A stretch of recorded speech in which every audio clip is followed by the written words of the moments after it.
Welcome to this channel about cryptocurrency education. Today I'd like to give you a lot of valuable information about Bitcoin and what can happen in the next few weeks. I'll talk about key decision points, key support levels, and what can happen if these support levels are broken. So, it is valuable information for everybody who's invested either in Bitcoin, but also in other cryptocurrencies like Cardano or Ethereum, because Bitcoin normally goes first. If Bitcoin goes up, other cryptos follow, and the other way around as well. So please bear with me. I'll talk about the developments in the last few weeks, what happened. I'll talk about if we're still in the bear market, in a bull market, or are we in a bear market.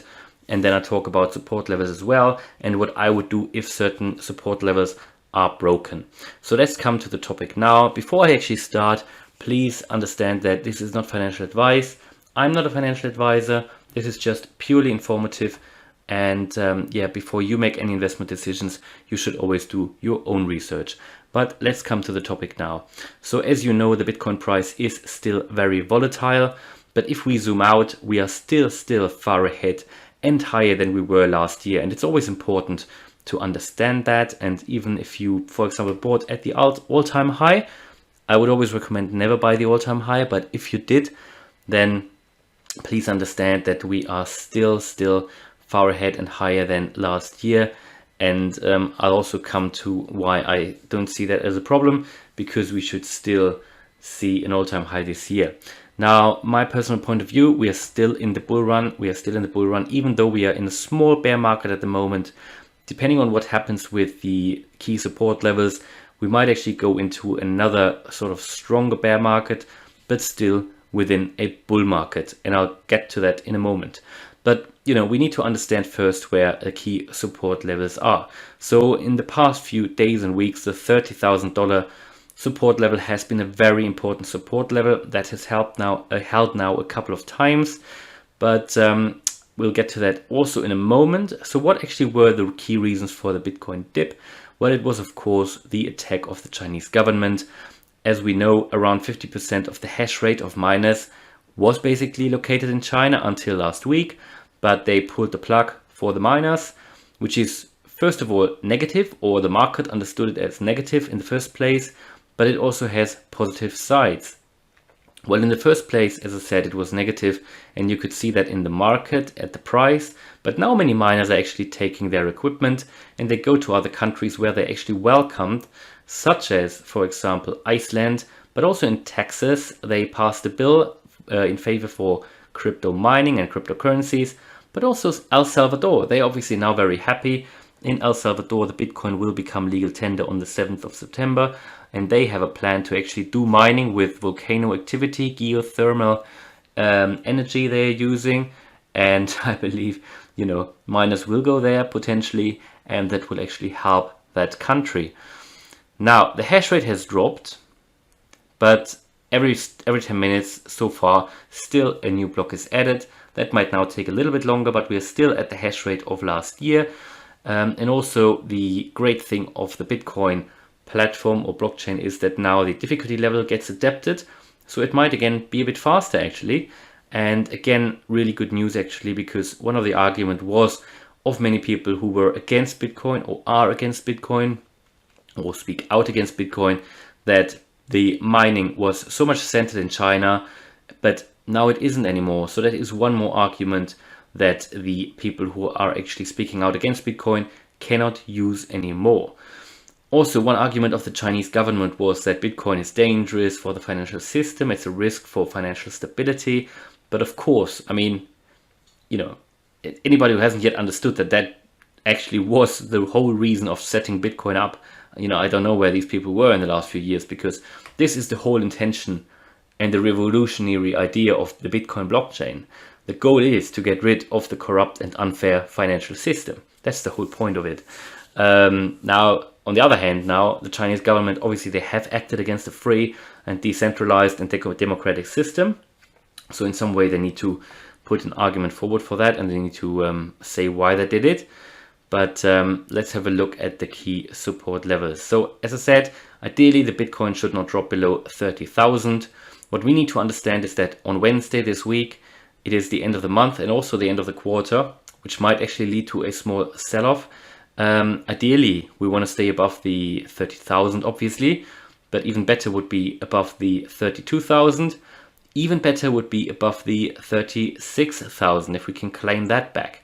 But should we not be able to do this, we probably will see another dip. If we won't be able to hold the 32,000 or the 30,000, I'm pretty sure we will see another dip. I can imagine then in that case that there will be another correction, and that actually might take a few weeks or even months to recover. We would then be in a small bear market, but still within a bull market. Even if we drop below the 30,000, it could actually go down to 24,000 or 27,000. The worst case would be if we were going actually below the all-time high of 2017, which was around $20,000. This scenario, however, is very, very unrealistic, but it could happen if a shock happens in the world economy, something that we saw last year in March, and then everything would basically be sold off, not only crypto, but that could lead to prices like that. We can also see in the market that actually the market, Bitcoin, is oversold, and the index or the whole mood in the market is very bad. Now we are actually in extreme fear, and this is actually always a good time to buy for the anti-cyclical investor. I would wait now, however. And obviously what we've always heard in the media in the last few weeks was that the death cross happened. The 200-day line dropped below the 50-day line. This was only, I think in history, it was only 2 times a positive sign, but normally it is negative, and the values dropped further from that. But the good sign is that long-time holders or hodlers have actually started to buy again. And this is the first time since October last year that long-term holding accumulation is happening again and going up. So around 580,000 Bitcoin were bought by hodlers in the last few days, and the weekends sold all their Bitcoin off, and they were accumulated by the long-term holders. So long-term holding investors are coming into the market again. Again, first time since October actually. We are also in an accumulation phase at the moment, as this graph shows, and many Bitcoins are going back onto the exchanges again, which is important as well. So this accumulation phase can actually take a few weeks, so they all need to be bought. And we can also see a slowing down, however, of the Bitcoins going onto the exchanges. So that means there is not so much selling pressure. And also let's take a look at the popular stock to flow model. So we can see that in 2013 and 2017, we saw very similar developments to what we can see now. At the time, there were also, and we must never forget that, there were also correction phases of up to 40%. Yes, this time we are probably a bit higher, 50, maybe 60%. And we can see the orange dots that went down, and after this it went up again. This shows that we are still in the bull market, and the 4-year cycle is not over yet, however, which, you know, basically indicates that we have to see an upside again. If we don't see an upside, it would be the first time that the 4-year cycle has not been completed. So what we can actually assume is that the manic phase is still going to happen, where the public will actually going into Bitcoin.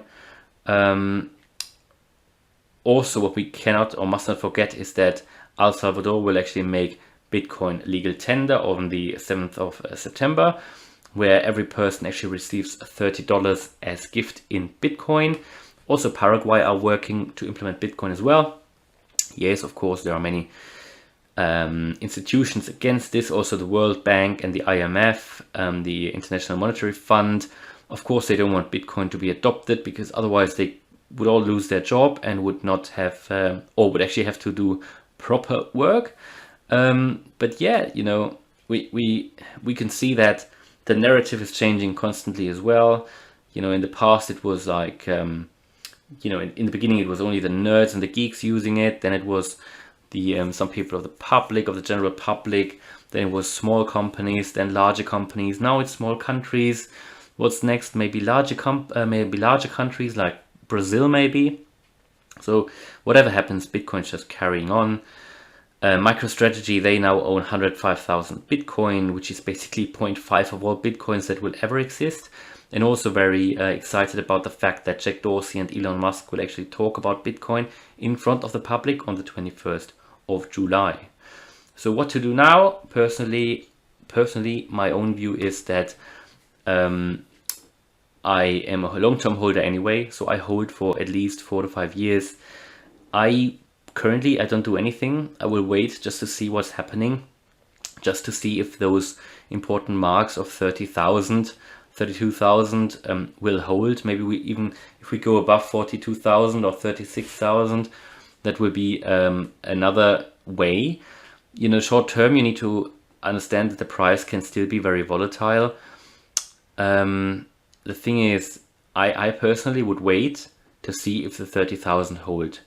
Now, if the 30,000 hold, then I will probably wait to see if we go back over 36, and I will probably not buy before we go again above 42,000, because from there, that's for me is a critical support level, where if it goes above that, it will probably lead to another major price increase. That's my point of view.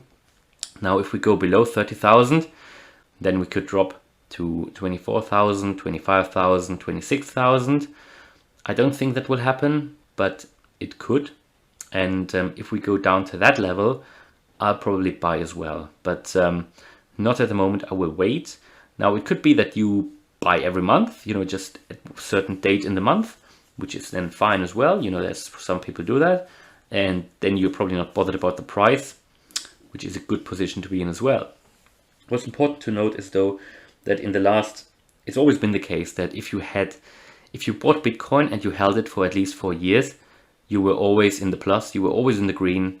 Even if you bought at the all-time high in 2017, even now, you still made really good profit, honestly. So don't forget that Bitcoin is here to stay. We are probably going up. That's my point of view. We will still see another all-time high this year, but it can take another few weeks or months to get there. And that's everything for today. So I hope you liked the video. If you did, then please smash the like button and support the channel by subscribing. I hope I'll see you in the next video. Bye.